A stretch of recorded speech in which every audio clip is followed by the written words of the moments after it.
Santa Ceia. Nós não viemos aqui como se fosse só mais um culto, ou só mais uma reunião. Nós viemos buscar o Senhor de todo o nosso coração.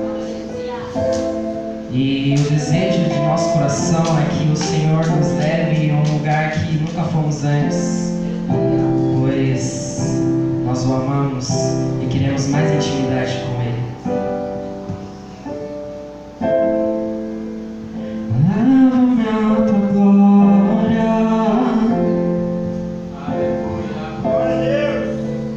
leva-me aos teus rios, eu quero muito mais de ti.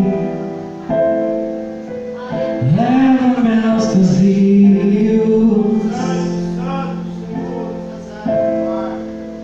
me leva aos oprimidos, eu vou anunciar o teu amor, eu vou anunciar o teu perdão. Eu quero ir mais alto, preciso ir bem mais alto. Leva-me ao teu grande e receber teu abraço, e sentir teu perfume. Beija-me com teus beijos, Senhor. Oh, eu quero ir mais alto, preciso ir bem mais alto. Leva-me ao teu grande e receber teu abraço, e sentir teu perfume. Beija-me com teus beijos, Senhor.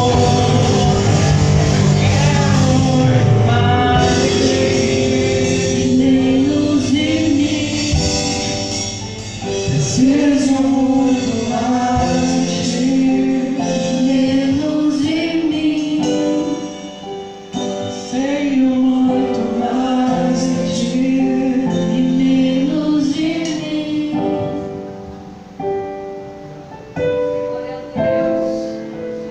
Leva-me à tua glória. Leva-me aos teus rios, eu quero muito mais de ti. Leva-me aos cativos,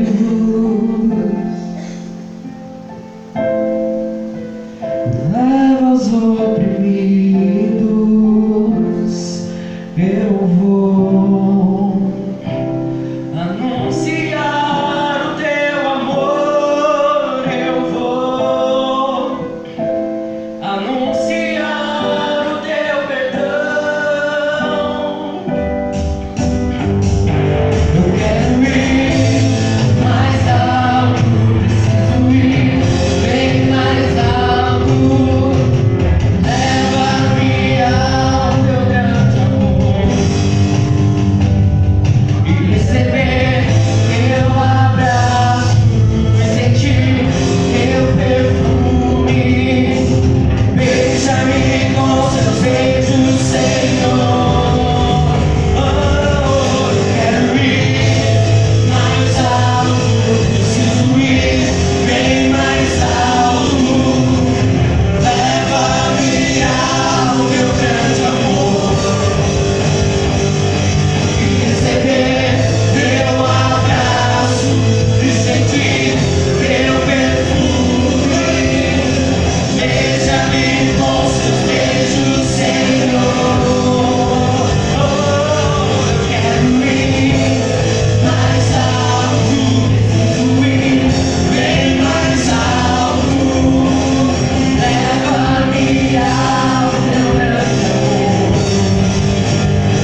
Anseio muito mais de ti e menos de mim. eu quero muito mais de ti E menos de mim.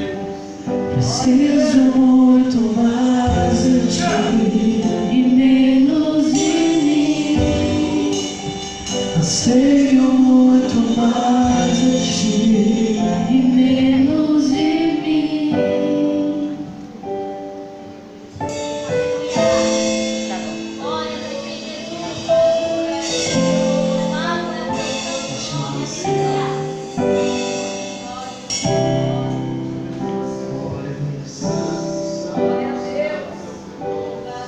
eu quero ir mais alto, preciso ir bem mais alto. Leva-me ao teu grande amor e receber teu abraço e sentir teu perfume. Beija-me com os teus beijos, Senhor. Eu quero ir mais alto, preciso ir bem mais alto. Leva-me ao teu grande amor e receber teu abraço e sentir teu perfume. Beija-me com os teus beijos, Senhor.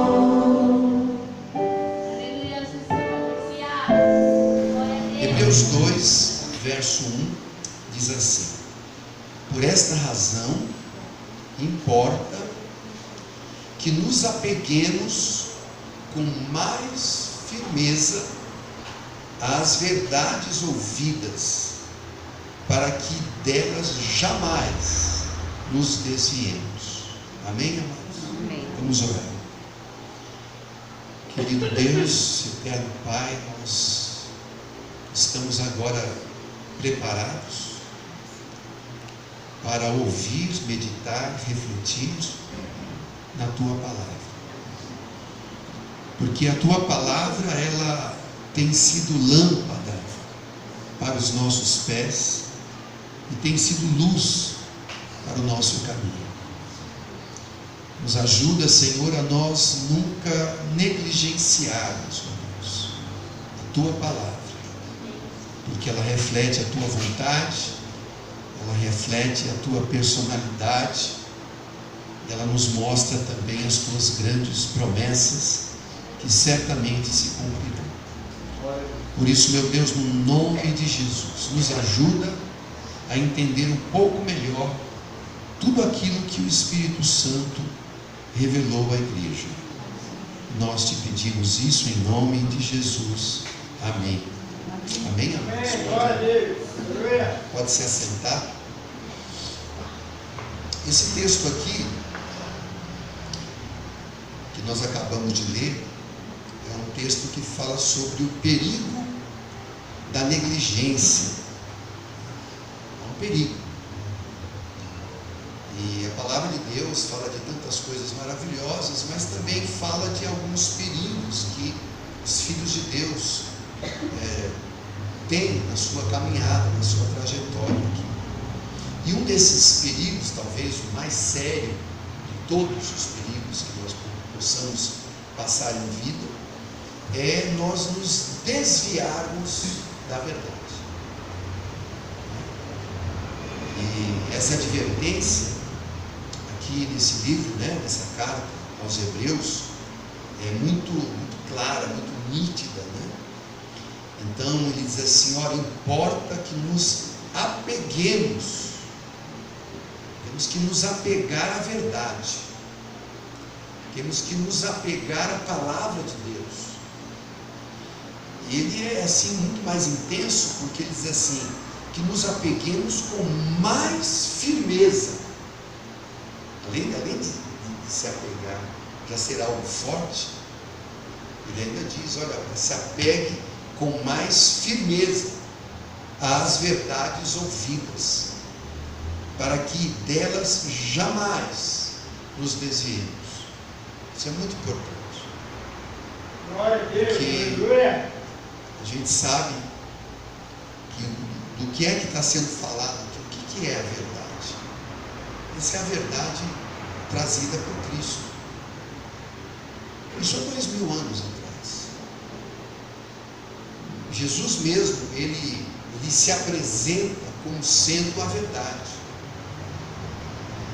Foi o único homem que disse o que ele disse. Ele disse: eu sou o caminho, a verdade e a vida. E ele disse: ninguém vai ao Pai, ou seja, ninguém vai a Deus se não for através de mim. Então essas são verdades fundamentais, essenciais. Então a gente começa a olhar para essas coisas que Cristo disse e já começa a sobressair esse fundamento da verdade. Qual é? Que ninguém vai conseguir ir a Deus por outro meio.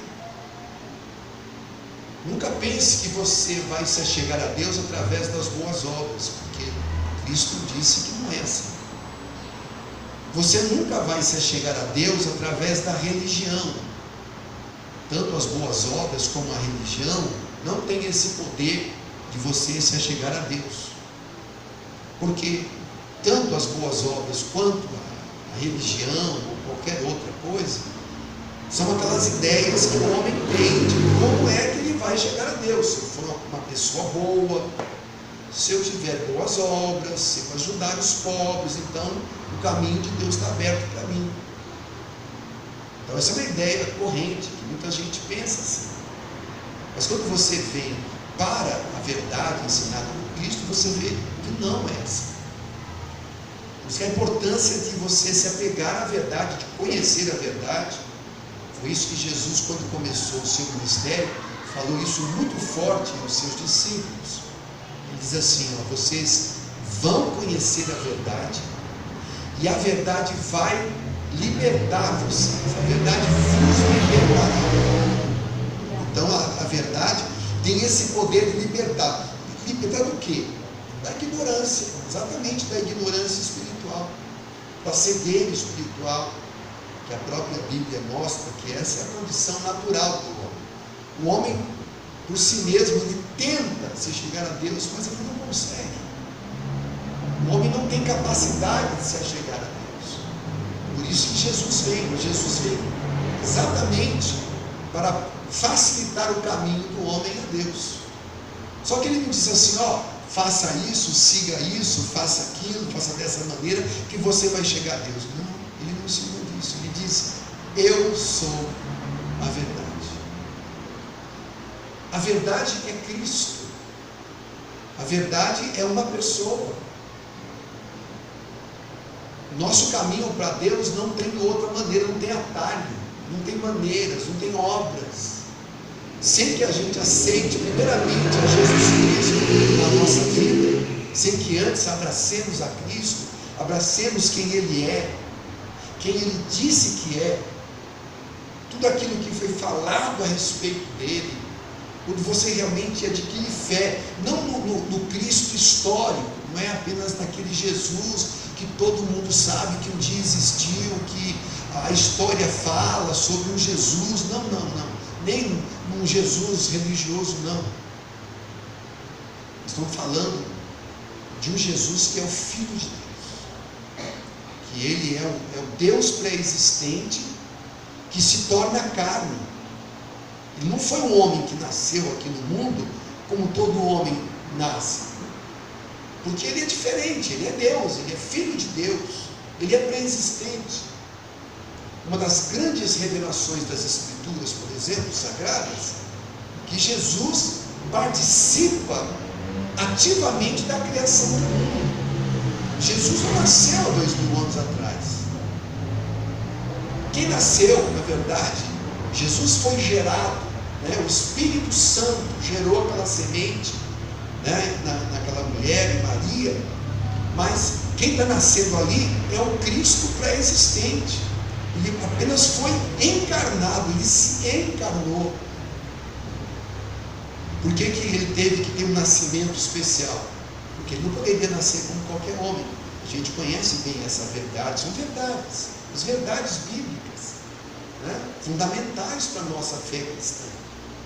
Porque vocês sabem que a humanidade, o maior problema da humanidade é o quê? É o pecado. É o maior problema da humanidade. Não é a economia, não são as finanças, não são os problemas, não, é o pecado. Então a Bíblia mostra, a palavra de Deus mostra, que todo homem que nasce, ele nasce em pecado. Porque o pecado é algo hereditário, é algo que passa de pai para filho. O pecado começa lá em Adão, e Adão gera filhos, né, com a sua mulher Eva. Os seus filhos herdam o quê? O que eles herdam, além das características do pai e da mãe, eles herdam essa natureza pecaminosa. E os netos deles, e os bisnetos, e assim por diante, né, a humanidade inteira, todo mundo nasce em pecado. Não tem jeito. É uma herança que a gente tem lá do princípio, porque o pecado entrou na humanidade. Se Jesus, né, tivesse nascido igual a gente nasce, ele também nasceria em pecado, e não poderia ser o Salvador do mundo, porque ele nasceria também em pecado. Então Jesus, por ser Deus, teve que nascer de uma maneira sobrenatural, teve que nascer de uma maneira especial, ou seja, não houve uma união carnal entre José e Maria, né? Pelo contrário, eles estavam noivos ainda, quando Maria recebeu essa grande dádiva, que foi a mulher escolhida por Deus, para que ela levasse lá no seu útero uma semente santa, uma semente divina, que foi o Cristo pré-existente, aquele que se encarna. Ele precisava nascer. Para Deus fazer alguma coisa aqui no mundo, ele precisa de homens, de carne e sangue. Por isso que Jesus teve que nascer da maneira como ele nasceu. Porque eu já volto a afirmar, se ele nascesse da maneira normal, ele nasceria em pecado, ele não poderia ser o que ele foi, o Cordeiro de Deus, que tira o pecado do mundo, né? Então ele nasce sem pecado. Já a diferença principal é que Jesus nasceu sem pecado, ele não tinha essa natureza pecaminosa que nós temos. Jesus não precisa de salvação, porque ele já nasceu puro, já nasceu perfeito, já nasceu sem pecado. Mas nós nascemos em pecado e nós precisamos de salvação, e por isso que ele se tornou o nosso Salvador. Ele se tornou o nosso Salvador. Então Jesus nasce ali, naquele princípio, e sem pecado, né, e fez essa obra tão tremenda, tão grandiosa, né? Que até o texto fala aqui de tão grande, né, que no verso 3 fala assim, tão grande salvação. Foi a obra que Cristo veio realizar pela minha vida e pela sua vida. Amém, amados? Essa é uma obra maravilhosa. É nessas verdades que nós sabemos, nós cremos. E até o fato de você crer também é algo sobrenatural. Porque, irmãos, quem nos dá a graça de crer? É Deus. A fé é um dom de Deus. Ninguém precisa me convencer do Evangelho. Ninguém precisa me convencer que a Bíblia é a verdade. Esse convencimento é algo sobrenatural que aconteceu dentro do meu coração. Creio que no coração dos irmãos também. Como é que você tem certeza disso? Se você tem certeza disso, não foi porque você vai pensar racionalmente, intelectualmente.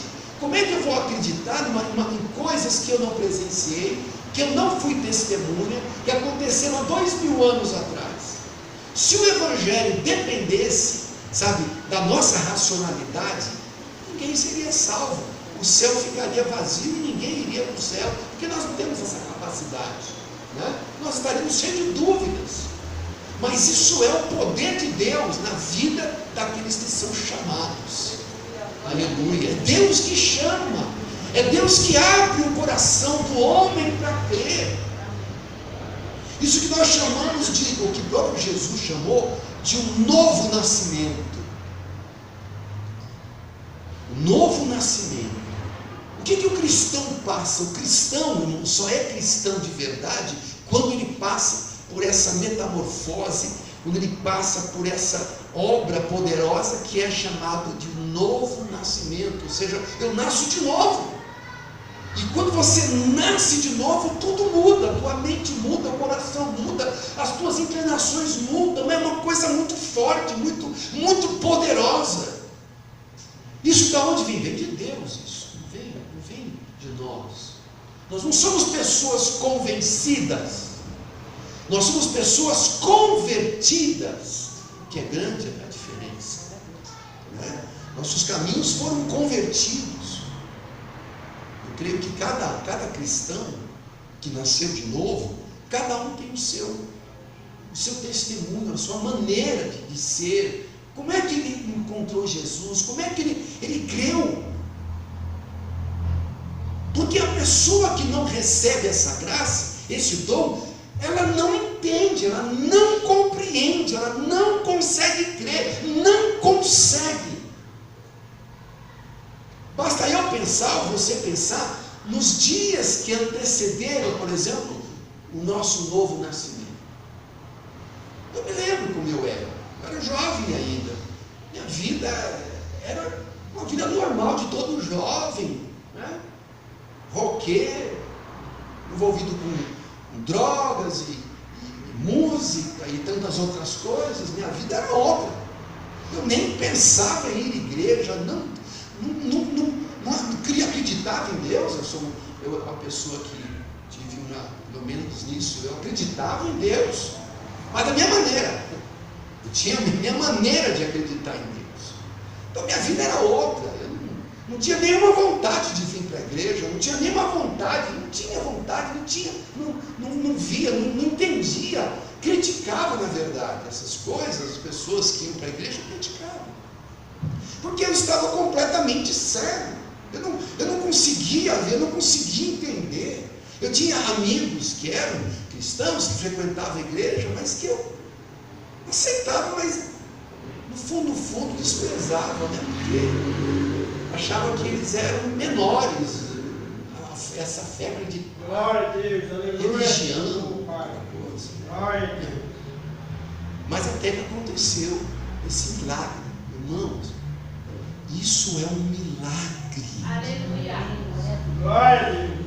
Eu posso dizer que o maior milagre na vida de um homem ou de uma mulher é o milagre do novo nascimento. Porque é um milagre dado por Deus, é uma dádiva de Deus. Por isso que várias vezes, quando você lê as Escrituras, você vai ver que ele fala sobre vocês são chamados por Deus, tocados por Deus, iluminados por Deus. Diz assim o texto, que onde reinava as trevas, resplandeceu a luz, que é Jesus. Ele é a luz. Por isso que ele dizia, eu sou a luz dos homens. Jesus é a nossa luz. Então a vida muda, ela é transformada. Então eu era uma pessoa que tinha uma vida lá fora e vivia, sabe, em outras direções, e de repente a minha vida foi transformada. Já contei isso com os irmãos, uma vez que eu fui convidado para ir numa pequena igreja aqui na Vila Ré, isso há muitos anos atrás. Eu fui sem pensar em nada, sem querer nada, apenas para agradar uma pessoa. Para agradar a pessoa que nos convidou. Mas naquela noite, Deus tinha uma obra na minha vida. Quando eu saí daquele lugar, naquela noite, eu já não era mais a mesma pessoa. minha vida tinha sido mudada, e dali em diante começou a mudar cada vez mais. Era algo que vem de dentro para fora. E o que a gente se apega ao longo desses anos é exatamente na verdade, que é Cristo. A gente leu esse texto aqui, em que ele nos ensina do que realmente importa, que é nós nos apegarmos com mais firmeza ainda, porque nós ainda temos uma trajetória pela frente. Na verdade, irmãos, nós temos ainda um bom tempo pela frente para chegar no fim da nossa jornada. Então a gente tem sido ensinado assim a nós nos apegarmos nessa verdade e dela não nos desviarmos. Por que essa advertência? Por que essa advertência é tão forte? Porque ao longo da história, desde que esse texto foi escrito, lá no primeiro século, até hoje, quantas coisas surgiram no meio do caminho, quantas doutrinas, ensinamentos, né? Por isso que o tema dessa mensagem aqui é as falsas doutrinas e os falsos cristãos. As falsas doutrinas e os falsos cristãos. Esse é o tema dessa mensagem. Porque a advertência é para que nós nos apeguemos à verdade. Eu aprendi isso, né? É uma coisa que eu procuro me apegar e passo isso para os irmãos, porque eu me lembro que quando eu conheci Jesus, numa determinada igreja, uma denominação, eles tinham uma série de ensinos equivocados. Eles tinham uma série de doutrinas que não eram doutrinas bíblicas. Só que você imagina, quando você nasce de novo, você vem para a igreja, você não sabe nada. O que eu sabia da Bíblia? Nada. Praticamente nada. Então, a gente, quando nasce de novo, você tem uma avidez para conhecer as coisas, você tem uma vontade de conhecer as coisas, você quer entender a Bíblia, você quer entender a palavra de Deus. Então, tudo que me falavam, eu achava que era de Deus, eu acreditava naquilo. As coisas mais absurdas, né? Hoje em dia nem tanto. Isso há 40 anos atrás, existiam muitas coisas assim nas igrejas, que era que você não podia jogar bola porque é pecado, você não pode usar calça jeans porque é pecado, você não pode usar barba porque é pecado, você não pode... Uma série de coisas que você achava, puxa, você fazia, obedecia, porque você achava que aquilo era a vontade de Deus. Então, aos poucos, com o tempo, eu fui percebendo, porque existe uma menção aqui na Bíblia sobre um povo em que os servos de Deus foram pregar o Evangelho em uma certa cidade, que era a cidade por nome de Bereia. Eram chamados bereanos. Os irmãos devem já ter lido alguma coisa a respeito disso. E quando eles começaram a pregar, aquele povo ali já tinha um conhecimento das Escrituras. Então diz ali no texto que à medida que os apóstolos iam pregando, eles iam olhando para ver se aquilo que eles estavam pregando estava de acordo com as Escrituras. Eles eram chamados de nobres, os nobres bereanos, exatamente por isso, pelo cuidado que eles tinham. E o que, com o tempo que eu fui percebendo, foi exatamente isso. Então eu comecei a me preocupar com isso. Qualquer coisa que me falavam, eu procurava ir nas Escrituras e ver se era assim. Por que eu deveria estar pegando coisas que, na verdade, não eram de Deus? Por isso que eu gosto muito de uma palavra que Jesus disse, que ele disse assim: aprendei de mim, que sou manso e humilde de coração.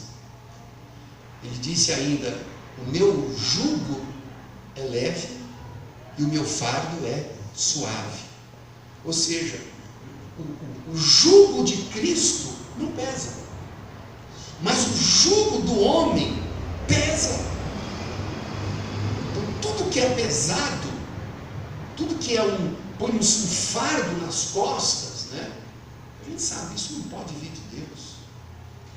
Porque o Senhor nos chama de ovelhas. Até onde a gente sabe, a ovelha não carrega fardo. Se nós tivéssemos que carregar uma doutrina pesada, então nós seríamos chamados de mulas, né? Cavalos. Porque mula, cavalo é que carrega peso, mas não as ovelhas. A ovelha é um bichinho bonitinho, que não carrega peso. E é assim que Deus te vê, como uma ovelha, né? Ele vem para tirar os bichinhos lá, limpar, né, a lã da ovelha, curar as feridas, né? A gente vê uma obra de amor na nossa vida. Então é muito importante que você pense nisso, se lembre disso, para que você realmente tenha muito cuidado, para que quando você aprender as coisas de Deus, você saiba diferenciar, olha, isso aí não é de Deus, isso aí realmente é de Deus, porque está escrito. Ah, mas você tem que fazer, não, peraí, isso aí não está nas Escrituras, ou onde está? Me lembro agora recentemente na viagem, eu estava falando com uma irmã, um irmão ali, eles falaram umas coisas ali, eu peguei assim, olha para ela, onde que está isso na Bíblia? Isso não existe, não está na palavra de Deus. Ela disse, não, tá, eu não sei onde que está, mas vou procurar, depois eu te falo. Estou até hoje procurando, não vou achar nada, porque não está. Né? Então por que eu vou aceitar as coisas, sabe, como as pessoas querem? Não. A nossa doutrina, amados, a nossa doutrina significa ensinamento, é algo que vem do Senhor Jesus Cristo. Isso nunca vai pesar na tua vida, pelo contrário, vai ser libertação, sempre na sua vida, né? Eu vou pegar alguns textos para a gente fazer só umas referências aqui, lá no livro de Lucas. Vamos dar uma olhadinha primeiro aqui em Lucas. Se você não tiver facilidade, só ouça então que eu vou ler, Lucas 4, verso 32.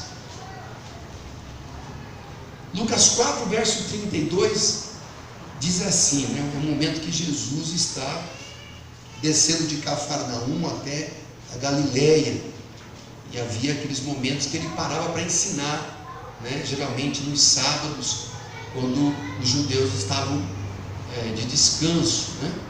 Então o verso 32 diz assim: e muitos se maravilhavam da sua doutrina, e doutrina é o ensinamento, todo o ensinamento de Cristo. Por quê? Porque a sua palavra era com autoridade. Amém, amados? A palavra de Cristo era com autoridade. Então a gente vê que as pessoas se maravilhavam com o ensino dele, com aquilo que ele falava, que ele ensinava. É claro que os milagres de Jesus atraíram multidões. Muita gente ia atrás de Jesus, não para ouvir o ensino, mas muita gente ia a ele querendo que ele fizesse os milagres. Bom, Jesus fez muitos milagres, sem dúvida nenhuma, mas a ênfase do ministério de Jesus foi o ensino. Os milagres eram apenas consequência, mas o forte dele era todo o ensino. Ele separou aqueles 12 homens, aqueles 12 apóstolos, e ficou com eles todo o tempo fazendo o quê? Ensinando.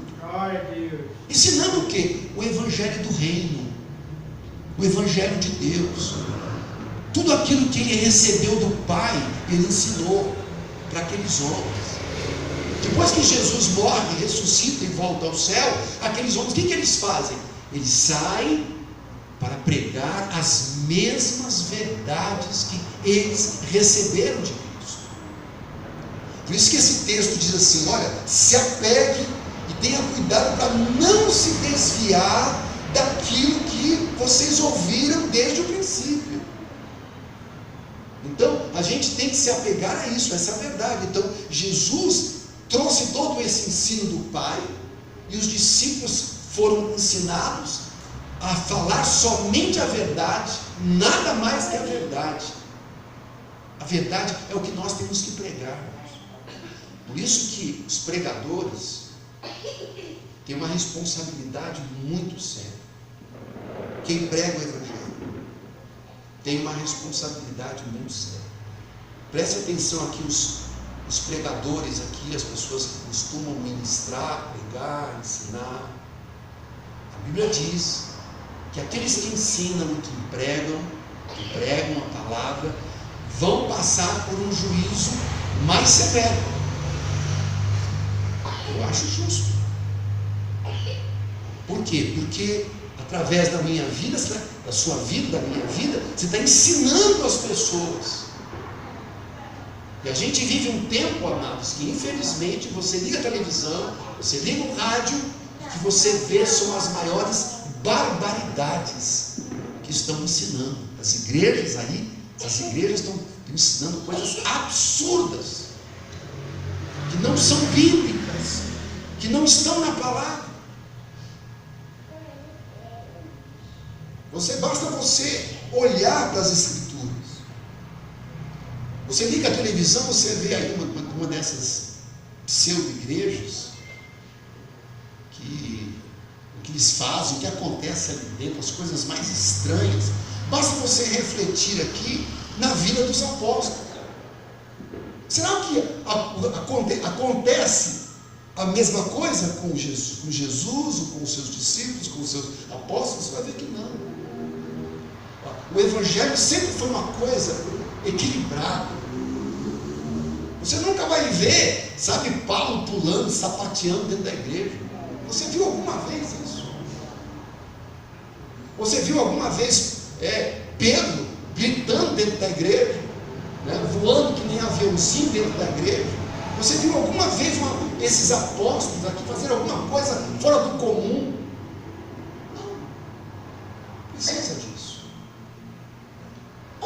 Isso que a gente sabe que nós somos chamados a viver realmente dentro da verdade, somente a verdade. Você não precisa de mais nada, irmão. Ao longo desses 40 anos, o que eu vi de novas doutrinas vindo, graças a Deus, que são como vento. Vem, depois vai. Vem, entra, o povo fica alucinado. As pessoas ficam alucinadas com esses ventos de doutrina. Ficam alucinadas. Quer ver? Aqui no livro de Efésios, deixa eu te mostrar uma coisa. Isso aconteceu algumas vezes lá. E Paulo, quando escreve aqui nessa carta aos Efésios 4, verso 14, ele diz assim, olha o verso 13, que ele está falando sobre o crescimento espiritual, né? A importância de nós crescermos espiritualmente, de desenvolvermos a nossa fé. Aí, no verso 13 ele diz assim, até que todos nós cheguemos à unidade da fé, esse é o alvo, e do pleno conhecimento do Filho de Deus, que é Cristo. Cheguemos a uma perfeita varonilidade. Varonilidade significa ter uma estatura, uma maturidade espiritual, à medida da estatura da plenitude de Cristo. Por quê? Por que nós temos que crescer, desenvolver, nos tornarmos pessoas equilibradas, ajustadas a essa verdade? O verso 14 diz assim, para que não mais sejamos como meninos, agitados de um lado para outro e levados ao redor por todo vento de doutrina. O que chama de vento de doutrina são essas coisas que vão surgindo ao longo da história e as pessoas vão aceitando isso, né? Ele diz assim, esses ventos de doutrina, pela artimanha dos homens, pela astúcia com que induzem ao erro. Olha só que palavras fortes. E a gente está vivendo um tempo assim. Claro que não é apenas próprio do nosso tempo, isso sempre foi assim.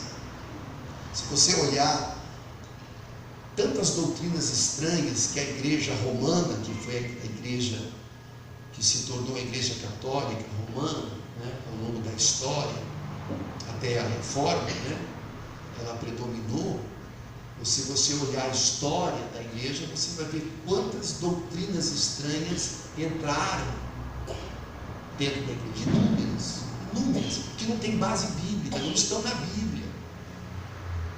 Às vezes ensinam isso e o povo acaba aceitando sem ter o cuidado de ver se isso tem a base na palavra de Deus, na Bíblia.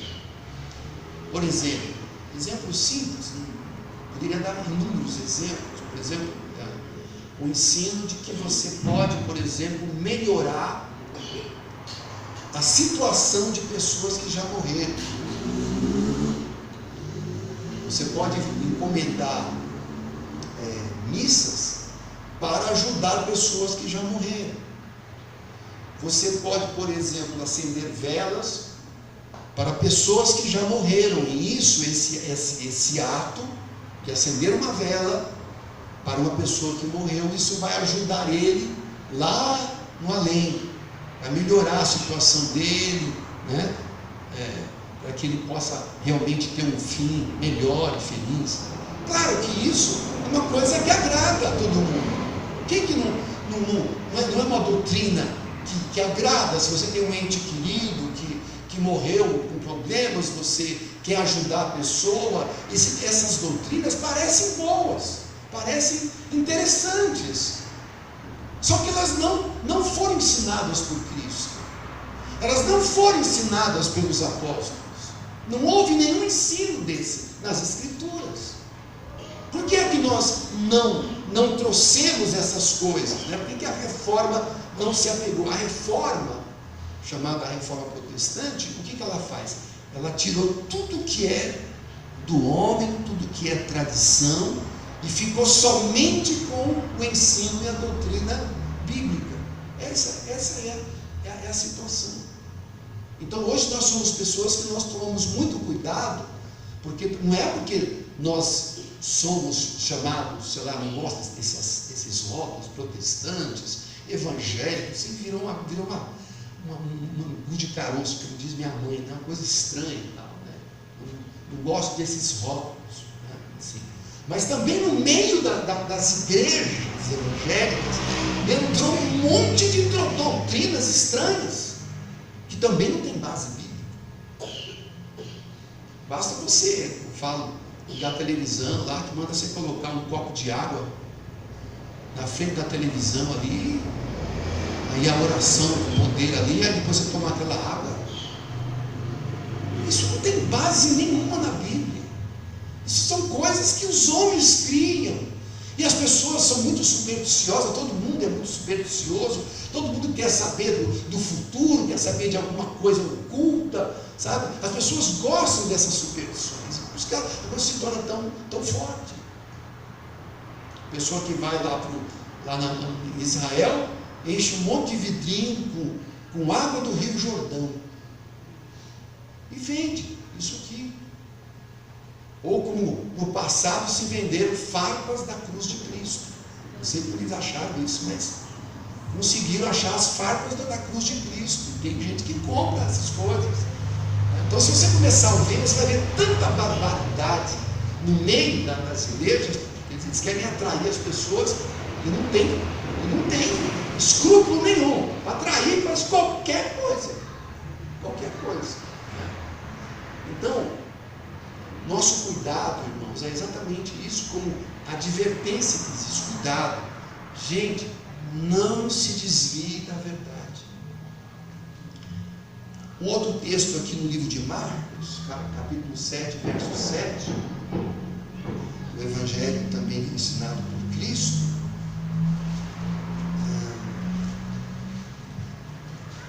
Deixa eu abrir aqui.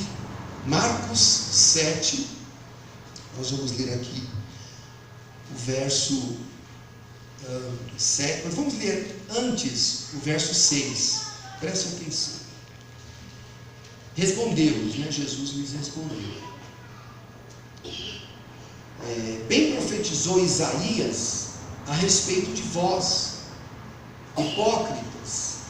Né? Jesus era muito sério, muito severo com os religiosos da sua época, que eles estavam impregnados essas falsas doutrinas, falsas tradições, né?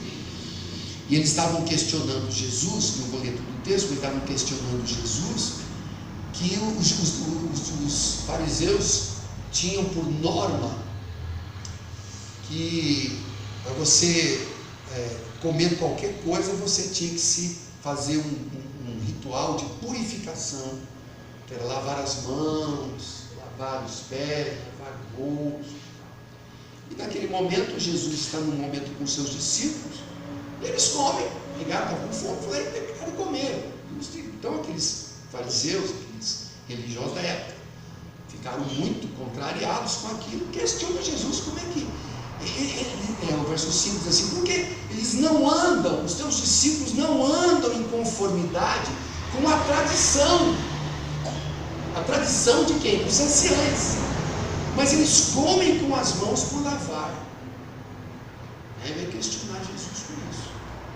E aí o Filho de Deus responde, olha, bem profetizou Isaías, o profeta Isaías, a respeito de vocês, hipócritas. Ele chamava eles de hipócritas, porque infelizmente muitas vezes a religião leva o homem à hipocrisia. Tem muita gente que vive uma religiosidade hipócrita, que é o caso deles. Jesus conhecia o coração deles. Ele cita, como está escrito, ele está citando um texto lá de Isaías, este povo honra-me com os lábios, mas o seu coração está longe de mim.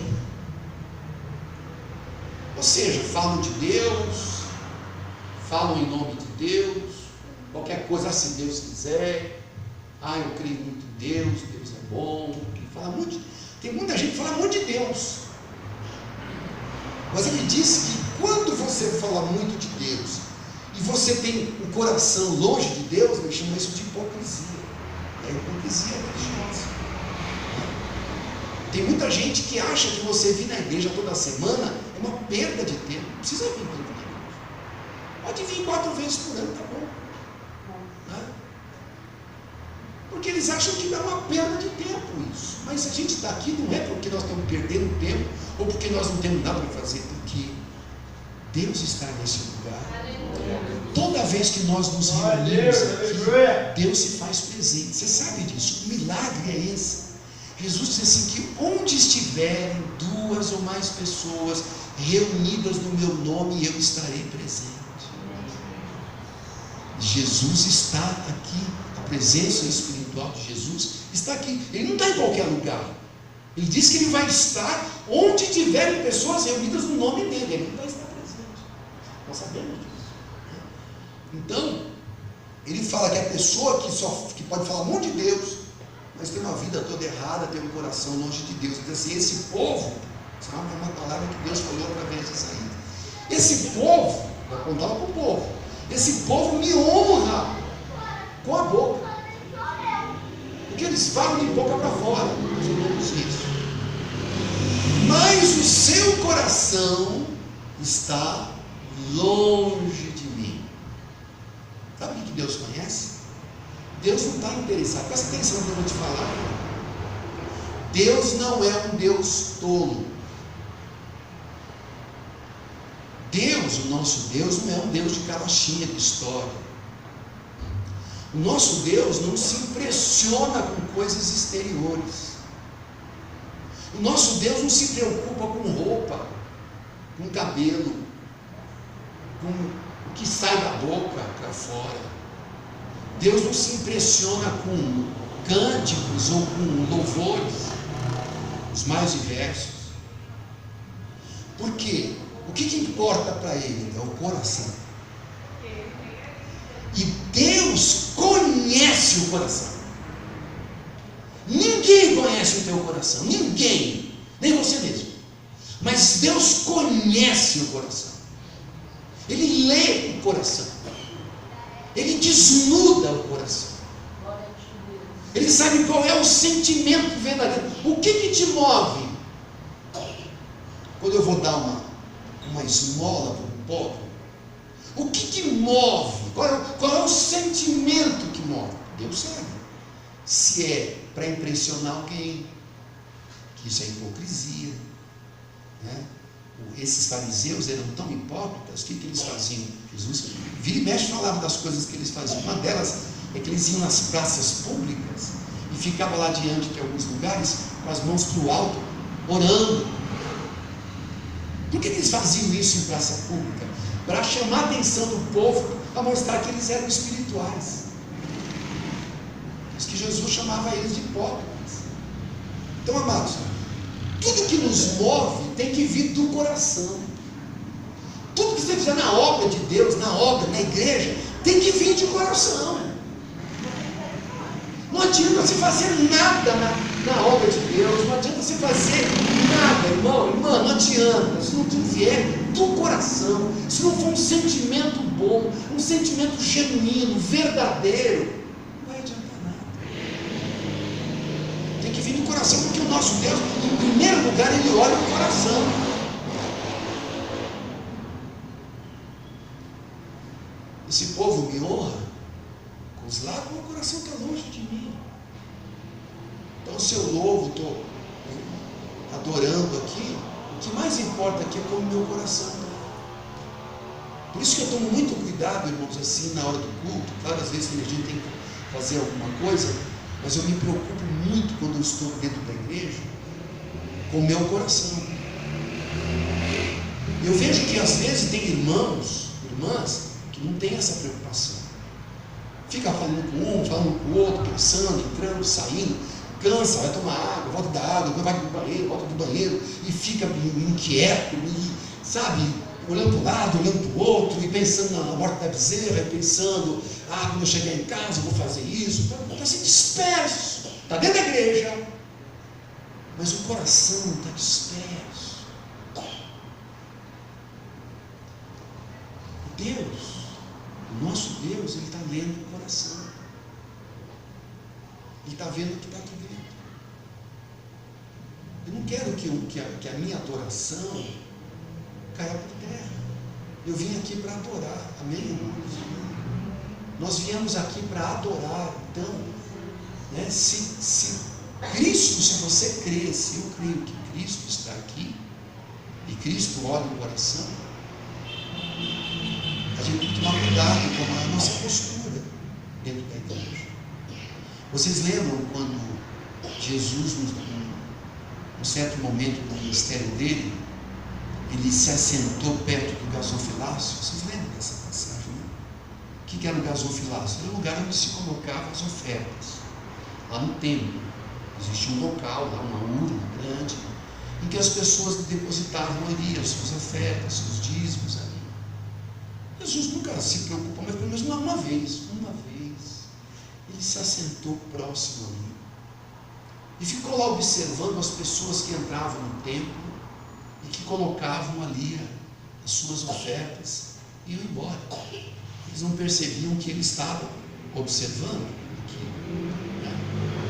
E depois ele aproveitou aquilo e procurou ensinar para os seus discípulos sobre isso. Ele diz assim, muitas pessoas que foram ali depositaram aquilo que não lhes fazia falta nenhuma. Por que ele fala isso? Porque ele conhecia o coração. Ele é Deus. Cada uma das pessoas que vinham com a sua oferta, ele olhava dentro do coração. O que aquela pessoa estava sentindo na hora que ela depositou a oferta? Ele sabia, porque ele é Deus. Ele disse para o discípulo isso. Muitos daqueles lá deram assim, me faz falta. Mas teve alguns que veio como aquela mulher, uma mulher que veio ali, uma viúva. Vocês sabem muito bem que no tempo de Jesus, as pessoas que mais sofriam na sociedade eram as viúvas. Geralmente a viúva era uma pessoa que não tinha ninguém, perdeu o marido era a força do trabalho, ela vivia, dependia do marido, do salário do marido, porque só os homens conseguiam emprego, né? Elas dependiam. Quando o marido falecia, elas viviam uma grande pobreza. Quando tinha às vezes família, filhos, tal, a família ajudava, mas muitas não tinham ninguém mais. Elas viviam numa intensa pobreza, até a miséria. Então elas eram reconhecidas, imagina as roupas, velhas, excluídas, né? E foi uma dessas mulheres, uma viúva, que Jesus deu o coração dela, e que ela trouxe 2 moedinhas, sei lá, 2 moedinhas de R$1, de 25 centavos, 50, não sei. Ela pegou 2 moedinhas, entrou no templo, foi lá e colocou as moedinhas dentro do gasofilaço. Quem olha de fora pensa, nossa, só deu isso, só deu essas moedinhas, né? Mas o que Jesus disse assim, olha, todos que foram lá deram aquilo que não lhes fazia falta. Mas essa mulher, ela deu tudo que ela possuía. Era tudo que ela tinha. Ao coração dela, ele leu o coração dela. Ela deu tudo que ela tinha. Você pensa, eu e você, se você tivesse apenas R$5 na carteira, era tudo que você tinha. E você chegar no templo, não, se eu der R$5, eu fico sem. Eu tenho que comprar minhas coisas. Mas por que Jesus exalta aquela mulher? Porque o coração dela, eu sou pobre, eu não tenho nada. A única coisa que eu tenho são 2 moedas. É tudo que eu tenho. Senhor, eu vou dar tudo que eu tenho para ti. Abençoa. O que ela tinha? Ela tinha um coração de amor a Deus. Ela amava a Deus, ela cria em Deus, amava a Deus e deu o melhor. Ninguém obrigou ela. Ninguém obrigou ela a dar aquelas moedinhas. Não, ela foi voluntária, ela deu de coração. Por isso que na igreja assim, a gente não sabe quem dá, quem não dá. Eu nem quero saber. Eu não quero saber quem é dizimista e quem não é dizimista. Isso não me importa. Por quê? Porque isso é uma coisa pessoal entre você e Deus.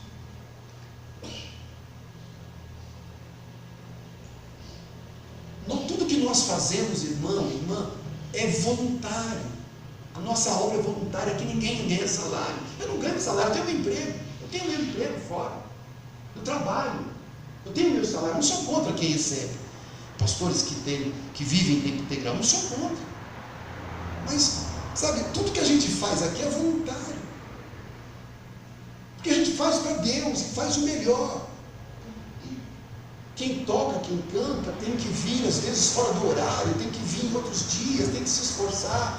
As irmãs que estão preparando aí a festa do próximo sábado, vêm outros dias e fazem, trabalham, todos que estão envolvidos, estão trabalhando, tudo voluntário. Eu tenho certeza que todo mundo que está fazendo alguma coisa, pelo menos eu espero que sim, estão fazendo de coração para Ele. E o que é maravilhoso, você não precisa se preocupar, porque Deus está vendo o coração. Ele sabe. Tudo que você faz, sinceramente, voluntariamente ao Senhor, Ele sabe. Então a gente fica em paz. Deus sabe o que eu estou fazendo, o que eu estou dando melhor. Essa mulher deu. Às vezes vem alguns irmãos pregar sobre as ofertas, né, que a gente tem aqui na comunidade. A gente ministra as ofertas como parte do nosso culto a Deus. E às vezes eu vejo alguns irmãos vindo com a história assim: não importa quanto você tem. Tem aquela viúva que deu aquelas 2 moedinhas, só tinha umas moedinhas que não valia nada, ela deu. Não, nunca, viu? Nunca pregue isso, nunca ensine isso. Aquela mulher deu tudo o que ela tinha, tudo. Aquilo era a comida dela do dia. Eu tenho certeza que ela foi abençoada, foi suprida, eu tenho certeza disso. Entendeu? Mas naquele momento ela não pensou em nada, ela deu tudo o que ela tinha. Então não é, irmão, dê quando se quiser, para Deus não importa o valor, não é questão de importar valor. O que importa é o coração. Porque se você pega uma pessoa que ganha R$10.000 por mês, e ele chega aqui e dá uma oferta de sei lá, R$10, ou dá uma oferta de R$50, R$100, para quem ganha 10 mil, como diz aí fora, é troco de pinga, né? Dinheiro de pinga. um termo esquisito, mas você entende o que eu quero dizer. Isso não vale nada, aí, dá ali uma moedinha para ele, não faz, não vai nem coce no bolso dele, né? Aí ele sai da igreja, dá aqui 10 reais, vai para a pizzaria, gasta 200 e compra tudo, aí não tem limite, né? Não tem limite. Porque o problema é o coração. Então a pessoa dá assim, né? Diferente quando a pessoa realmente tem um coração que faz para Deus. Toda vez que você fizer qualquer coisa, sinceramente, voluntariosamente, para o Senhor, Ele vê e Ele recebe, e você é abençoado. Você é abençoado. Glória a Deus. Porque você toca em leis espirituais. Então, ele, voltando ao texto, ele diz: este povo honra-me com os lábios, mas o seu coração está longe de mim. Aí no verso 7 diz assim: e em vão me adoram, ensinando doutrinas que são preceitos de homens. Olha só, estão ensinando doutrinas que são preceitos de homens, que são coisas de homens. Então, muito cuidado, sabe, para que você possa fazer exatamente como nós começamos lendo aqui nessa noite, ou seja, sabe, guarda no teu coração a verdade, se apega a ela, se apegue à verdade, nunca se desvie, por mais interessante que possa ser essas doutrinas, essas falsas doutrinas, em nome do Senhor Jesus. Eu estou terminando. No livro de Atos, no capítulo 2, verso 42 de Atos, só fortalecendo essa ideia, fala sobre o início da igreja, quando a igreja começa, no verso 2, verso 42. Como é que viviam os novos convertidos, aqueles que nasceram de novo? Esse verso diz assim: e perseveravam na doutrina dos apóstolos e na comunhão do partir do pão e nas orações. Mas aqui na primeira parte desse versículo, perseveravam na doutrina dos apóstolos. Era assim. Os apóstolos receberam de Cristo, passam toda essa verdade, esse conjunto dessa verdade para os discípulos. Os discípulos se apegam a essa verdade, eles perseveram em permanecer na verdade. Então, eu e você, meu amado irmão e amada irmã, o que o Senhor quer te ensinar nessa noite é que você seja uma pessoa apegada à verdade, para que você não acredite em coisas de homens. E você vai ver, às vezes as ideias que você tem de Deus são ideias erradas. As pessoas vêm para a igreja cheias de ideias erradas sobre Deus. Por quê? Porque ele ouviu a avó falar, porque ele viu lá o tio falar, porque ele, em algum momento da infância dele, da adolescência dele, ele ouviu, leu alguma coisa sobre isso. Então, as pessoas têm uma ideia de Deus, do que Deus quer, do que Deus gosta. Várias pessoas, cada um tem uma ideia. Então, a pessoa vem para a igreja cheia de ideias erradas. E aí, quando você vem, você tem que conhecer a verdade, e a verdade vos libertará. Você tem que permanecer firme na verdade. E uma coisa que eu vou ler rapidamente, agora porque o meu tempo já estourou, né? Eu quero ler aqui apenas 3 versículos rapidamente, não vou nem comentar muito por causa do tempo, sobre a questão das falsas doutrinas, falsos irmãos. Pastor, mas existe falso irmão? Existe falso irmão? Claro que existe. Aqui, graças a Deus, nós somos uma igreja pequena, E aqui a gente conhece todo mundo. Mas assim, você imagina numa igreja muito grande, que poucas pessoas se conhecem. Tem que tomar muito cuidado, né? Porque tem de tudo. Deixa eu só ler alguns textos aqui, só dois textos com você. 1 Timóteo, então, Coríntios, vamos ler aqui em Coríntios, 2 Coríntios. 2 Coríntios, no capítulo 11. Vamos ler aqui uma coisa que Paulo fala, rapidamente, verso 13.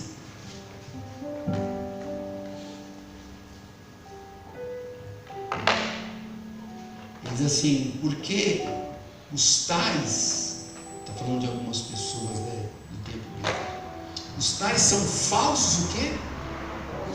Falsos apóstolos, obreiros fraudulentos. Obreiro, gente que trabalha na obra, transformando-se em apóstolos de Cristo. No verso 14 ele vai mais fundo ainda.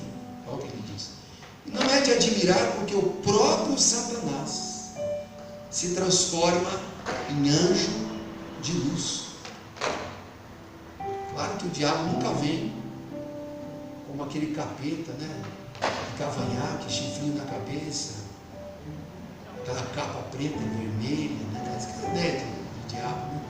As pessoas acham que o diabo vem assim, que as coisas do diabo são assim, são coisa ruim.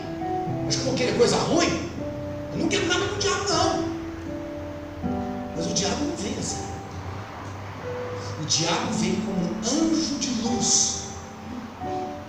Ele vem travestido. As coisas do diabo são boas, são gostosas. As coisas do diabo são sutis, são meias verdades, são atraentes, atrativas. É isso que Paulo está dizendo. Olha, no nosso meio tem falsos apóstolos, pessoas que se dizem apóstolos, mas são falsos. Como é que você vai saber quem é falso? É fácil, só ver o que ele ensina. Olha o que ele ensina, veja o conjunto do ensino dele, confronta com as escrituras, você vai ver. Tem muito falso apóstolo aí, até hoje. Obreiros fraudulentos, gente que só quer dinheiro, só está atrás de dinheiro. Eles estimulam a ganância do povo. Essa doutrina da prosperidade faz isso, estimula a ganância do povo. E o povo vai ganancioso, quer ganhar. Vem para cá que você vai ficar rico, vem para cá, vem para aqui que você vai ver a tua vida financeira vai. Nossa, e as pessoas vão porque todo mundo quer ficar rico. Aí você ouve testemunho lá, fulano não tinha nada, agora tem 3 carros, agora não tinha nada, agora tem uma empresa, não tinha nada, agora está acontecendo isso, e restaurou o casamento, e foi lá, aí você vai lá, você quer o quê? Você quer uma coisa que ele recebeu? Coloca tudo aí na urna aí, coloca tudo, começa a arrancar dinheiro do povo, porque a maioria que vai lá, não recebe, não muda. Mas tem uma boa parte ali que muda. Eles pegam os que mudam, pegam alguns testemunhos, mas eles têm milhares de membros. Eles ficam no meio do povo vendo qual que é. Procura alguém que tem um testemunho aí que mudou alguma coisa. Ah, tem um fulano, vai lá. Pode perceber que quando a pessoa vai dar testemunho, você já reparou uma coisa interessante? Que eles estão de roupa nova, penteado. Você viu? Veja se você vê alguém dando testemunho que não esteja bem penteado, bem maquiado. Por quê? É toda uma preparação, gente. Já passou lá por dentro, já teve lá um cabeleireiro, já teve lá, sabe, empresas que dão as roupas, sabe, tem todo um preparo, já diz o que ela tem que falar, o que pode falar, o que não pode falar, o que tem que dizer. Depois é editado, isso é tudo editado. Se não ficou bom, eles voltam. Não, tudo na televisão. Aquilo que você vê na televisão não é aquilo que está aparecendo. Aquilo é tudo edição, tudo preparado. E o povo, no ganancioso, quer ganhar dinheiro, quer ser empresário rico, como eles estão dizendo que o povo ficar rico, vai lá. Mas é muito engano. Esses homens enganam, são falsos apóstolos, são obreiros fraudulentos.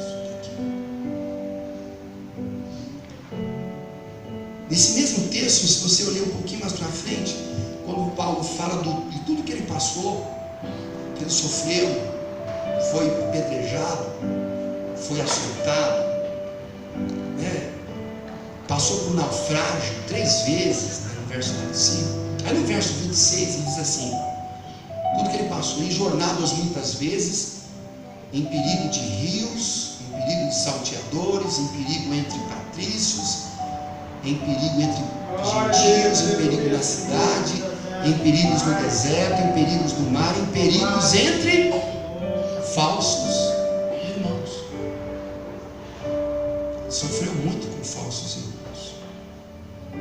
E ele fala, depois eu vou parar aqui, mas os falsos mestres, falsos apóstolos, enfim, assim por diante.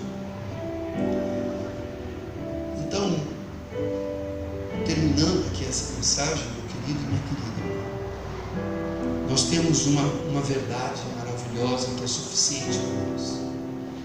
Permaneça firme na verdade até o fim. Conheça a verdade. Sim.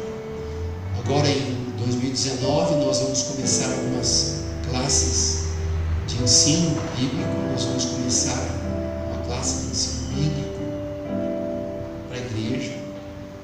Se você tem interesse em conhecer a verdade, conhecer a Escritura, se aprofundar mais no conhecimento da palavra de Deus, então se prepare que agora nós vamos ter aqui algumas classes de estudo da palavra, de crescimento espiritual. Glória a Deus. Amém?